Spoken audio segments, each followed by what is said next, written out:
හරිම සුදුයි.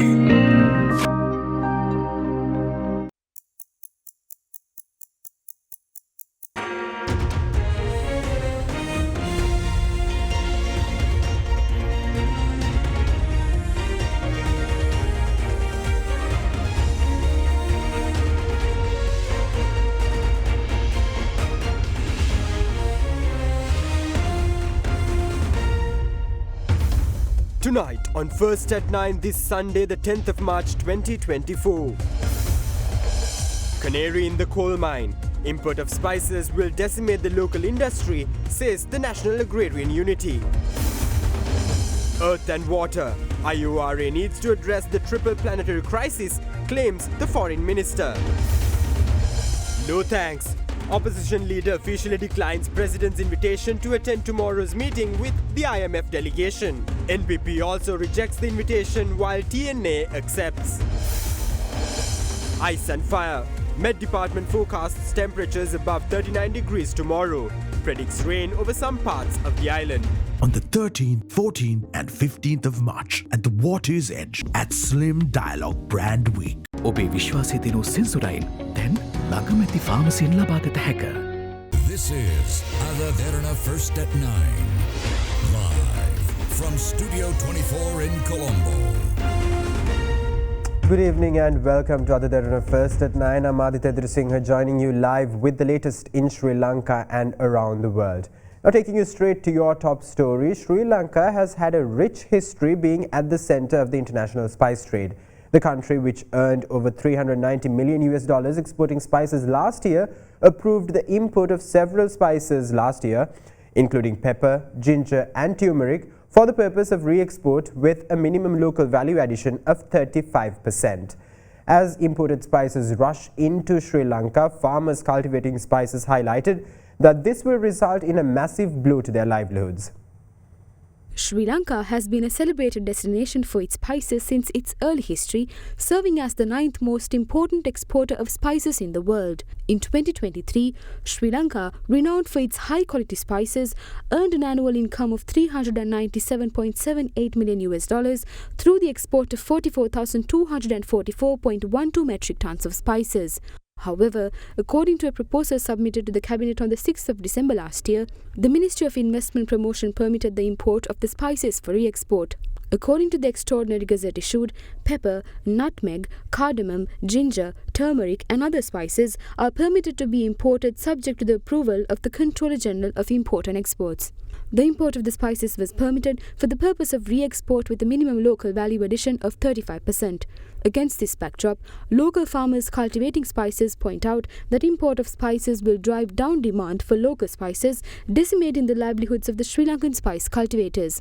The National Agrarian Unity held a media briefing today, urging the government to reverse the decision. පිටරටින් Vietnam ගම්මිරිස් වගේ kilo එකක් රුපියල් 400ට 500ට 600ට ගේන්න පුළුවන්. දැන් දේශීය ගම්මිරිස් කිලෝ එකක් රුපියල් 1300යි 1400යි 1500යි ඒ ගණන් වලට යන්නේ. මේ කරන්නේ අපේ ගුණාත්මක භාවය පාල කරන විතරක් නෙමෙයි. අපේ රටේ ගම්මිරිස් ඇතුළු අතිරේක බවභෝග වගා කරන ගොවියාව වලපල්ලට යවලා මේ රටේ අපනයන කුෂිකර්මාන්තේ වැවිලි කුෂිකර්මාන්තේ නැත්තටම නැති කරලා වලපල්ලට යවන එකක් තමයි කරන්නේ. Meanwhile, addressing this issue, Minister of Agriculture and Plantation Industries Mahinda Amaraveera said that steps will be taken to ensure that the local farmers remain unaffected by the government's decision to import spices. මම නැවත බලාපොරොත්තු වෙනවා මේ පිළිබඳව cabinet මණ්ඩලෙත් අවධානය යොමු කළා අපේ ගොවීන්ට අසාධාරණයක් නොවන විදියට මේ කටයුතු සිදු කරා. New Dulux Pentolite Hygiene Plus, refreshing walls for generations. Now in other news, Minister of Foreign Affairs, President's Council Ali Sabri claims that the Indian Ocean Rim Association has the important task of preserving the rich ecological and cultural diversity of the Indian Ocean in the face of the triple planetary crisis of climate change, biodiversity loss and pollution. He made these remarks at the Indian Ocean Rim Association Day celebration in Colombo today, held under the chairmanship of President Ranil Wickremesinghe. The Indian Ocean Rim Association Day 2024 was held under the chairmanship of President Ranil Wickremesinghe with the theme ensuring a sustainable Indian Ocean for future generations. Sri Lanka took up the chairmanship of the Indian Ocean Rim Association last year, comprising 23 member states and 12 dialogue partners. The IORA stands as a crucial platform for fostering regional cooperation. Sri Lanka's assumption of IORA chairmanship last year marked a pivotal moment, with the Ministry of Foreign Affairs spearheading the commemoration of the inaugural IORA Day under Sri Lanka's leadership. The Indian Ocean holds dear and special place in the hearts and minds of millions, serving as a lifeline for countless communities, economies and ecosystems through Asia, Africa and Australia. Its vast waters connect nations, cultures and histories, weaving an intricate tapestry of diversity and interdependence. However, this precious resource is facing unprecedented challenges that threaten its future sustainability. IORA therefore has an important role to play in ensuring that these challenges are met and the Indian Ocean and its rich resources are preserved for the future generation. The root causes of the triple planetary crisis of climate change, biodiversity loss and pollution, illegal, unreported and unregulated fishing and unlawful exploitation of the marine resources are wreaking havoc on the delicate balance of the Indian Ocean ecosystem, seriously affecting its sustainability. Most importantly, at the heart of our effort to safeguard the Indian Ocean for future generation lies the urgent need to address the urgent threat of climate change. We must forge a strong connection between our children and the ocean, imparting to them the importance of conservation and sustainability. This is precisely why our theme, Sustainable Indian Ocean for Future Generation, should resonate deeply within all of us. And now taking you to the latest on Sri Lanka's weather. Issuing a heat advisory for tomorrow, the Department of Meteorology informed the public of rising atmospheric temperatures in certain parts of the country. It further warned that the heat index on the temperature felt on the human body is expected to increase up to caution level in some parts of the northwestern, western, southern and Sabaragamu provinces and in the Mana district. As per the advisory, fatigue is possible with prolonged exposure and activity, while continuing activity could result in heat cramps. The public is advised to remain hydrated and limit strenuous outdoor activities. Meanwhile, the Met Department also forecasts that rain can be expected in several areas in Ratnapura, Kalutara, Galle and the Matara districts. The department further added that misty conditions could also be seen in the western, Sabaragamu and north central provinces and in the Galle and Matara districts during the day tomorrow.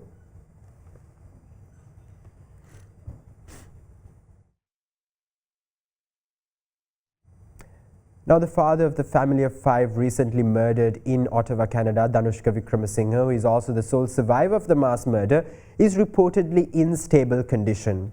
During investigations, meanwhile, it was revealed that the other Sri Lankan who was killed alongside the Wickramasinghes was supporting his family back home here in Sri Lanka while living in Canada on a work permit. Furthermore, the Ottawa police disclosed that the autopsies of victims have concluded, which prompted officials of the High Commission to take measures to bring in the family members of the deceased to Canada. The Sri Lankan High Commissioner in Canada, Harsha Kumara Navaratna, said final rites of the deceased will be held in due course upon the arrival of the relatives of the murder victims to Canada. Sri Lankans, 5 from the same family, were brutally murdered at their residence in Ottawa, Canada last Wednesday. Dhanushka Wickramasinghe, the father of the murdered family and the sole survivor of the incident, sustained severe injuries and is currently receiving treatment. The murder is suspected to be committed by 19-year-old Sri Lankan Frank D'Souza, who was residing with the Wickramasinghe family when the unfortunate incident took place. Grieving Ottawa area residents and members of the local Sri Lankan community tearfully offered flowers and gifts and prayers in tribute as they gathered for a vigil in honor of the victims. The solemn gathering was attended by nearly 300, including Sri Lankan and Canadian state officials. Neighbours and close acquaintances of the Wickramasinghe family expressed their condolences and grievances. We're just a few houses down from where it happened, and it's been weighing heavy on a lot of us, and it's tough to be able to find an outlet. It's nice to see everyone together and to be able to have this space to grieve. I know it's going to take a long time, and I really feel for the family and all the friends involved. What the kids went through, to me, is the hardest thing, to be honest. And I have young kids as well. My daughter played with their kids a lot at the temple where they were all playing together. So it's really hard to see that this happened. Dhanushka, who had to undergo 2 surgeries, is reportedly recovering. The Hilda Jayawardhanaramaya Buddhist monastery has extended its support to the grieving Danushka and pledged to take care of him once he is discharged. In the meantime, the Ottawa police confirmed that the autopsies of the victims have successfully concluded. As such, the Sri Lankan High Commissioner in Canada, Harsha Kumara Navaratna, stated that steps will be taken to bring Danushka's brother and relatives to Canada. I think next few days they can come here. So that's what we are expecting. Everybody is helping us. Yesterday we get over 300 telephone calls from all over Canada and England, Europe and from Sri Lanka. Meanwhile, the criminal defense attorney appearing for the defendant, Frank De Soisa, shared his views on the matter with the Canadian media. The shocking nature of it may call into question a person's mental health and could be good cause to look into that to determine fitness to stand trial and or whether or not they have a disease of the mind that contributed to the allegation itself. The accused and only suspect of the mass murder, Frank De Soisa, is to make a second court appearance on the 14th this month. Frank is facing 6 charges of first-degree murder and 1 count of attempted murder. The motive behind this tragic mass murder still remains to be established. Apart from the 5 Sri Lankans of the same family who were brutally murdered, another Sri Lankan, Gamini Amarakon, was also attacked to death in the incident. Gamini was an acquaintance of the Vikramasinghas and had been residing at their house. It was disclosed that Gamini, who died alongside the Vikramasinghas, is said to have been supporting his own family in Sri Lanka. Sri Lankan Deputy High Commissioner in Canada, Ansul Jan, stated that Amarakon had been the only member from his family in Canada on a work permit. Jan added that Amarakon was supporting his wife, 2 children, mother, as well as his sister, who are still living in Sri Lanka. And now taking you to the political developments in the country, opposition leader Sajith Premadasa officially rejected the invitation of President Ranil Wickremesinghe to attend the meeting with the leaders of selected political parties tomorrow to discuss the proposals put forth by the IMF, which has dispatched a delegation to Sri Lanka to conduct the country's second extended fund facility review. In a letter addressed to the President's Secretary, the opposition leader's secretary stated that the opposition leader will not attend the meeting since the invitation extended to him is clearly disingenuous and lacks good faith. However, the Tamil National Alliance confirmed that it accepts the President's invitation, while the National People's Power followed in the footsteps of the SJB and also declined the invitation. In a bid to inform opposition political parties on Sri Lanka's extended fund facility program with the IMF, President Ranil Wickremesinghe decided to organize a meeting with the leaders of selected political parties to discuss the proposals put forth by the IMF. Accordingly, opposition leader Sajith Premadasa, National People's Power leader Andukumar Disanayaka and Tamil National Alliance leader S. Sridharan have been invited to participate in the discussion scheduled to be held tomorrow at the Presidential Secretariat. However, in a letter addressed to the President's Secretary, the opposition leader's secretary stated that since the inception of the Extended Fund Facility Program, the opposition consistently requested on the floor of Parliament that the government should share with the opposition the contents of the agreement. According to the opposition leader's secretary, the opposition did so in the national interest because at that time constructive suggestions could have been taken into account and the opposition was eager to contribute their ideas and insights to ensure an agreement which would confer optimal benefits to the country. The statement went on to say that even though the agreement was later presented to Parliament in the name of optimization, the brunt of the debt had to be borne by sections of the community least able to bear the burden. Under those circumstances, the opposition leader is of the view that the invitation extended to him is clearly disingenuous and lacks good faith. Accordingly, the opposition leader declined the invitation extended by the President to attend the meeting with the visiting IMF delegation. Meanwhile, the National People's Power has also rejected the President's invitation to participate in the meeting. However, TNA leader S. Sridharan claims that the Tamil National Alliance will accept the President's invitation and that MP R. Sambandhan will attend the meeting representing the TNA.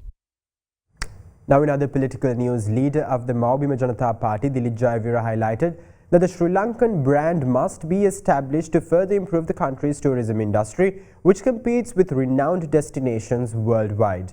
In the meantime, Deputy Chairman of the MJP, Veerasumana Veerasinghe, said a manufacturing economy, which is similar to an entrepreneurial economy, plays a crucial role in economic recovery.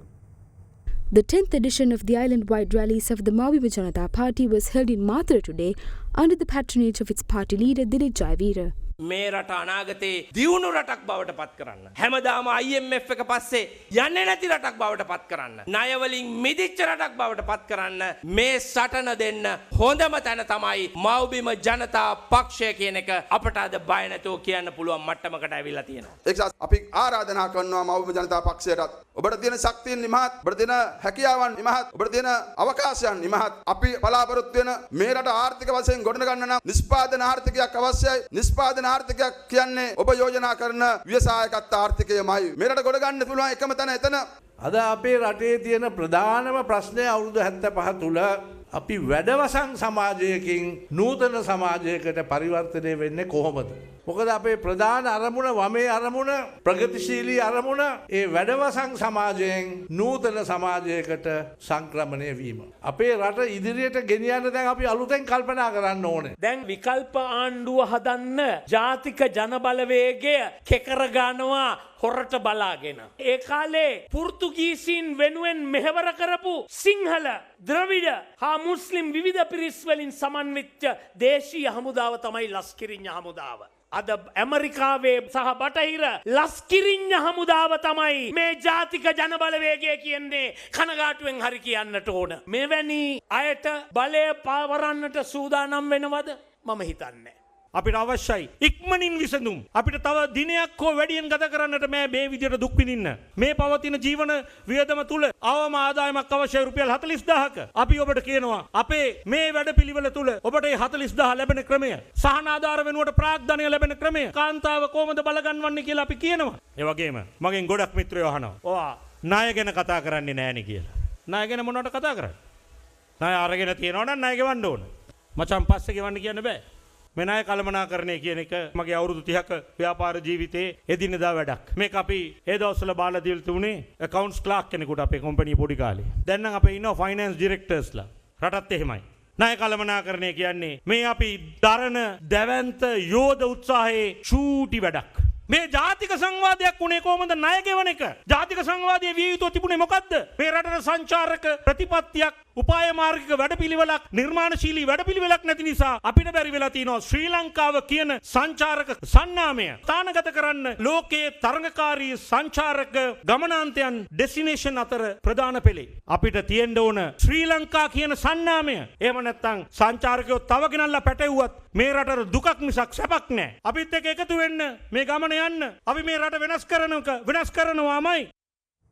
Sri Lanka Podujana Peramuna MP Tissa Kuttiarachchi says that the SLPP is ready to unconditionally support President Ranil Wickremesinghe if the SLPP takes a party decision to name President Ranil Wickremesinghe as its presidential candidate. Meanwhile, several MPs of the main opposition Samagi Jana Balawege showed confidence to win the upcoming elections. With that, let's take a look at some thoughts shared in the political arena today. එක කාලයක් අපි ඔක්කොම හොරු ගන්න දැම්මා. මේ යහපාලන ආණ්ඩුවේ පරීක්ෂණ කරනකොට අනුකුමාර මහත්තයාත් ඒ කමිටුවේ හිටියා. දැන් අද ආයේ ඒ පරණ තැටියම ඒ ආකාරයෙන්ම අපිට චෝදනා එල්ල කරන්න පටන් ගන්නවා. ඒ වේදිකාවල තියෙන වෛරය.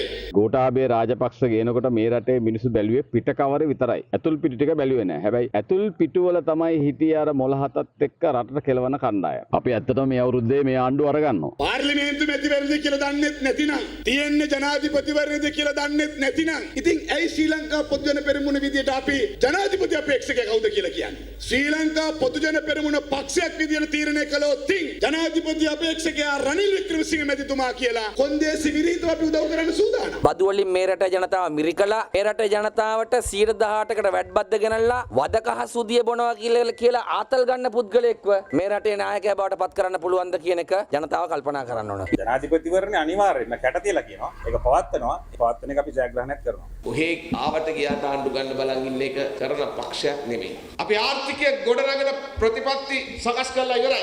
අන්තර්ජාතික විශ්වාසය ඉහළින්ම ආයෝජකයන්ගේ විශ්වාසය දැනටම දිනා ගනිමින් සිටින පක්ෂය මොකක්ද? සමගි ජන බලවේගය. මේ ලංකා ඉතිහාසයේ ඇති වුණු දැවැන්තම අර්බුදයට මුහුණ දෙන්නට එවැනි පිරිසකට පුළුවන් දාණ්ඩුවක් හදලා. පැහැදිලිවම මේ ආර්ථිකයට විසඳුම් දෙන්න පුළුවන් කෙනෙක් තමයි රටේ ජනාධිපති වෙන්න ඕන. හොඳ පරිණත බුද්ධිමත් කෙනෙක් තමයි මේ රට ඉදිරියට ගෙනියන්නට හැකියාව තිබෙන්නේ. Now in other local developments, a 48-year-old was injured after being shot near his residence in Dadugama in Jayala last night. Meanwhile, 8 persons were arrested for trespassing into Vedukunari archaeological site in Nedunkeni, violating an order delivered by the Vaunia Magistrates Court. With that, here's a look at more news across the island in brief.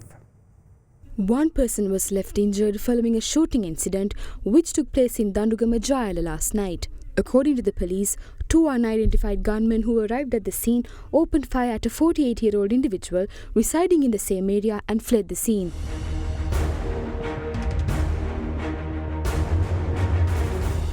The injured person was later admitted to the Ragama hospital for immediate treatment following the incident. Investigations into the matter are currently being conducted by the Jayala police. According to the Jayala police, one suspect has already been apprehended. In the meantime, 8 persons, including the chief priest of the Hindu temple at the Vedukunari Malay archaeological site, were arrested for allegedly conducting a religious ritual for Mahashivaratri on the 8th of March, despite a court order being issued previously rejecting a request to do so. Police stated that despite being informed by the police officers on duty not to do so, the 8 arrestees had proceeded without heeding such instructions. The suspects were subsequently arrested for violating a court order and for performing a ritual without the permission of either the Archaeology Department or the Forest Department.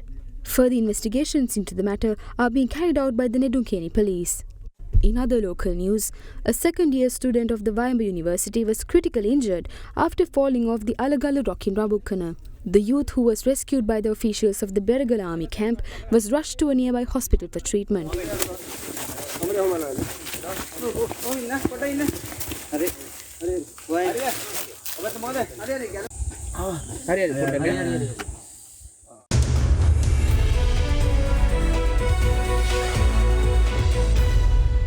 Welcome back. Now in your business news, the country's tourism sector continues to further progress. A total of 467,480 tourists have visited the country so far, with 40,877 tourist arrivals recorded during the first 6 days of March alone. The numbers have seen a sharp increase this year compared to the previous year, depicting a growth in the country's tourism sector. Sri Lanka welcomed a total of 40,877 tourists during the first 6 days of March this year. With that, the total number of tourist arrivals recorded so far this year reached 467,480. However, a slight drop in tourist arrivals was observed within the first 6 days of March in comparison with the 43,782 tourist arrivals reported during the first 6 days of February this year. A total of 8,085 tourists visited the country on the 2nd of March alone, which is the highest since the beginning of the month. The tourist arrival numbers have seen a sharp increase this year compared to the previous year, depicting a growth in the country's tourism sector. The Tourism Development Authority revealed that the country welcomed 218,350 tourists in February this year, which marks the second consecutive month with over 200,000 arrivals, as well as the highest number per month since January of 2020. Russian tourists topped the list with the most arrivals in March so far, with 5,800 arrivals. The number represented 14% of all arrivals in March 2024. Coming in second was India with a total of 5,602 tourists, contributing a similar 14% of all tourist arrivals. In addition, a significant amount of tourist arrivals were also observed from Germany, the United Kingdom, China and France. Now in other business news, Sri Lanka has introduced a new secure transactions registry to facilitate the use of movable assets as collateral for loans for small and medium business enterprises in the country, while ensuring financial stability and fostering economic growth in the country as well. The facility has been established by the Central Bank of Sri Lanka together with the Ministry of Finance and the Credit Information Bureau, with the technical assistance from the International Finance Corporation. The new Secure Transactions Registry Act aims to address legal and operational challenges in the existing law. SMEs comprise more than 75% of enterprises, while accounting for 45% of employment and 52% of the country's GDP. Yet they cite access to finance as one of the key obstacles hindering their growth potential. Against this backdrop, a robust legal framework to register security interests over movable assets will help unlock the full potential of small businesses in the country through easier access to loans.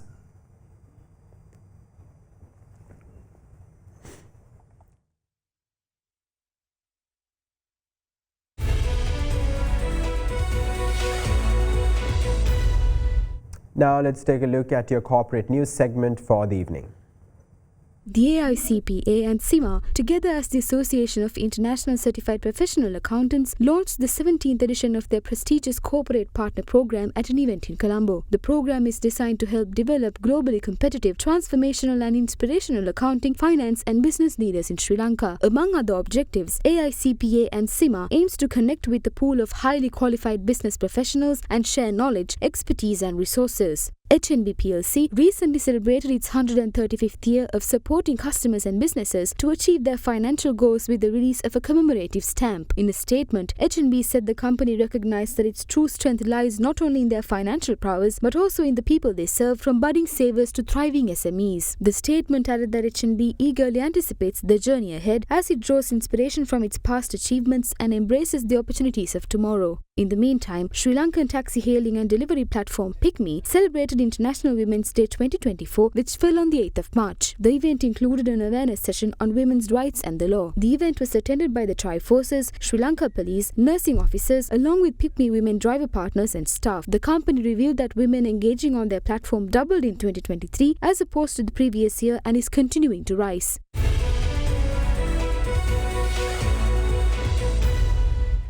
And with that, we wrap up tonight's edition of Adaderana First at 9. Stay in touch with us on www.adaderana.lk for the latest developments around the clock. Thank you. Have a great night.